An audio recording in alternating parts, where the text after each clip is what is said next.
আপনারা আওয়াজ দিয়া বলেন বাবা আগে কি শবে বরাত ছিল না ছিল না? যেভাবে আওয়াজ দিচ্ছেন মনে হয় কিছু কিছু ছিল কিছু কিছু ছিল না। সকালে আওয়াজ দিয়ে এখন শবে বরাত ছিল কি ছিল না? শবে মেরাজ ছিল কি ছিল না? মিলাদুন নবী ছিল কি ছিল না? আওয়াজ দিয়ে বলেন লাইলাতুল কদর ছিল কি ছিল না? মিলাদ ক্যাম্প ছিল কি ছিল না? ওলি আল্লাহ ছিল কি ছিল না? মাজার জিয়ারত ছিল কি ছিল না? তাবারক দেওয়া ছিল কি ছিল না? 4 দিন ছিল কি ছিল না? 40 ছিল কি ছিল না? মা বাবার কবর জিয়ারত ছিল কি ছিল না? আজকে কিছু ভাইয়েরা কয় এইগুলা করা যাবে না, মনে রাখবেন তারা কখনো সঠিক ইসলামের মধ্যে নাই, তারা বর্তমানে ফিতনা তৈরি করতেছে। আমরা বেদাতি না, যারা আজকে ইসলাম ধর্মের মধ্যে এইগুলা মাইনাস করতে চায় তারাই হচ্ছে অরিজিনাল বেদাতি। কথা বলেন বাবা ঠিক কিনা? এক বেচারাই বাবা বৃদ্ধ মানুষ তো, এক মুরব্বী আর কি আইসে বাজান, বুড়া মানুষ আর কি।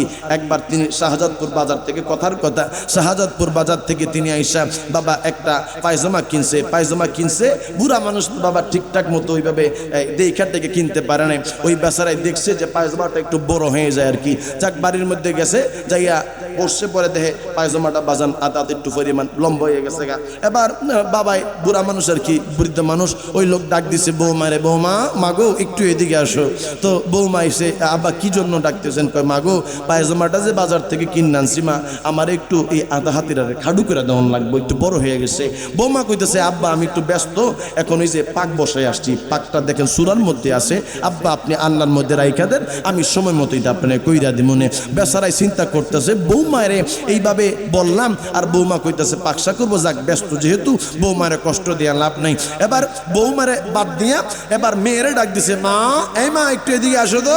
নিজের মেয়ে আইসা কয় আব্বা কি জন্য আমারে ডাকলেন? কয় মা রে পায়জামাটা তো কিনে আনছিলাম, ঠিক মতো দেখে কিনে আনতে পারি নাই, আধা হাত লম্বা হয়ে গেছে, মা তুমি একটু পায়জামাটারে আমারে ঠিক করে দাও।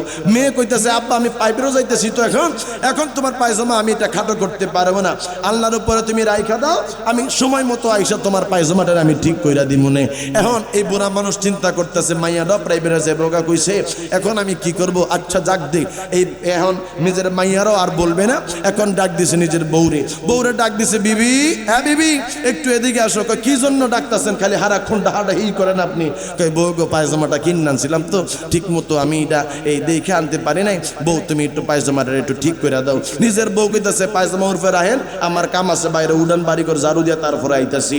এই কথা কইছে পরে এই বেচারা এইটার রূপে থুইয়া গেছে বাবা মসজিদের মধ্যে। এখন নিজের বউ চিন্তা করছে যাই হোক যত কিছু হোক এটা তো আমার জামাই, জামাইয়ের কথা তো শোনা লাগবে।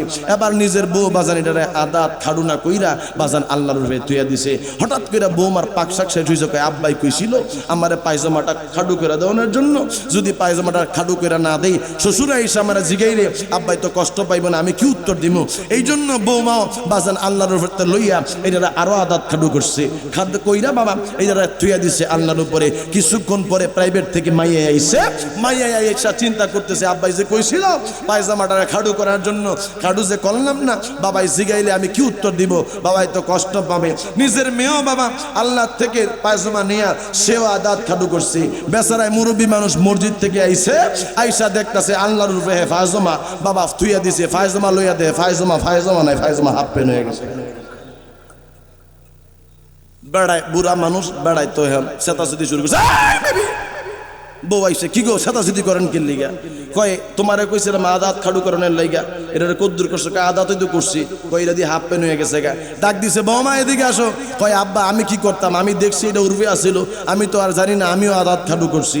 বউ কয় জামাই আমিও তো আদাত খাডু করে লাইছি। মাইয়া কয় আব্বা আমিও কিন্তু আদাত খাডু করছি।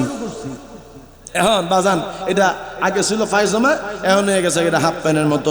আমাদের দেশের মধ্যে কিছু মানুষ বাবা বর্তমানে বাহির হয়েছে, আমাদের পূর্বপুরুষরা, আমাদের দাদারা, আমাদের বাবারা মিলাদুন নবী করছে, শবে বরাত করছে, শবে মেরাজ করছে। আজকে তারা কয় শবে বরাত নাই, আজকে তারা বলে শবে মেরাজ নাই। এদের সারা গায়ে চুলকানি উঠে গেছে।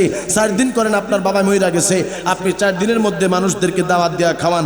নবীজি বলছে তুতঈমুত তাআম, আমার নবী বলছে মানুষদেরকে খাবার দাও, অসহায় মানুষদেরকে খাবার দাও। হেরা কই 4 দিন করন যাইতো না, 40 করন যাইতো না, মানুষে খাওয়ান যাইতো না, মইরা গেছে বাজান। একটা মানুষ মারা গেছে, আপনার জানাজার নামাজটা তো নামাজ, জানাজার নামাজটা তো দোয়া না, জানাজার নামাজের ভিতরে একটা দোয়া আছে, তবে এটা খাস দোয়া না, এইটা হইল আম দোয়া। মানুষ মারা যাওয়ার পরে আমরা একটু দোয়া করি, হ্যাঁ গো চুলকানি মইরা গেছে গা, এই বেড়ারে লইয়া বাজান ষড়যন্ত্র শুরু হয়েছে, জানাজার পরে দোয়া করতে দেয় না। এই রকমের ইসলামের দূষর এই দেশের মধ্যে আছে না নাই? আওয়াজ দিয়া বলেন আছে না নাই? আপনি বলবেন আমার বাবাই মইরা গেছে, জানাজার নামাজ হইছে, আমি একবার না লাগলে আরো 2 বার দোয়া করবো। তোমার যদি ভালো না লাগে এখন এখান থেকে বাহির হয়ে যাও, কারণ আমার বাবার দালালি করার জন্য তোমাকে আমি রাখ দিই না। আওয়াজ দেয়া বলেন ঠিক কিনা? এই জন্য সুন্নিয়া হক ছিল, আছে, থাকবে। কথা বলেন ঠিক কিনা? আমরা নবীর আদর্শে আদর্শবান, কারণ আমার আল্লাহ বলেছেন লাকাদ কানা লাকুম ফি রাসূলিল্লাহি উসওয়াতুন হাসানা। আমার আল্লাহ বলছে আমার রাসূল পাকের আদর্শ হচ্ছে উত্তম আদর্শ। জবান খুলে কোন সুবহানাল্লাহ।